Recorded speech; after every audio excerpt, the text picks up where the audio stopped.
আলহামদুলিল্লাহ আমরা 10 ভাগের সম্ভাব্য 2 ভাগ উঠছি। এখান থেকে মক্কার ক্লক টাওয়ার দেখা যাচ্ছে। জাবালে নূর আল্লাহ তাআলার নাজিল করা পবিত্র কোরআনের প্রথম আলোয় আলোকিত পাহাড়, যে পাহাড়ের গুহায় প্রিয় নবী সাল্লাল্লাহু আলাইহি সাল্লাম ওহিলাবে ধ্যানমগ্ন থাকতেন। বিশ্বব্যাপী যে পাহাড়কে গারে হেরা বা হেরা গুহা নামেই মানুষ সবচেয়ে চেনে।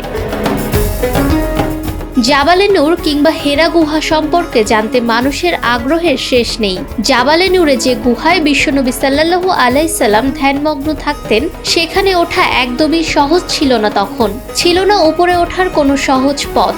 বর্তমানে যেখানে উঠতে শক্তিশালী ও সামর্থ্যবান মানুষদের প্রায় 1 ঘন্টারও বেশি সময় লেগে যায়। প্রায় 1000 ফুট উচ্চতায় ভয়ঙ্কর পথ পাড়ি দিয়ে পাহাড়ের চূড়ায় উঠতে বেশ কয়েকবার বিশ্রাম নিতে হয়।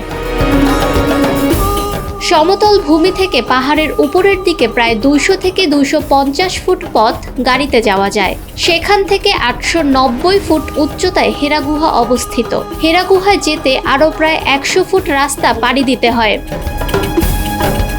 পাহাড়ের চূড়া থেকে বিপরীত দিকে একটু নিচে অবস্থিত হেরা গুহায় যাওয়া বেশ ঝুঁকিপূর্ণ। হেরা গুহাটি পাহাড়ের সর্বোচ্চ চূড়ায় না হলেও সেখানে যেতে হলে পাহাড়ের সর্বোচ্চ চূড়ায় উঠতে হয়। সেখানে ওঠা ছাড়া হেরা গুহায় যাওয়ার কোনো বিকল্প পথ নেই।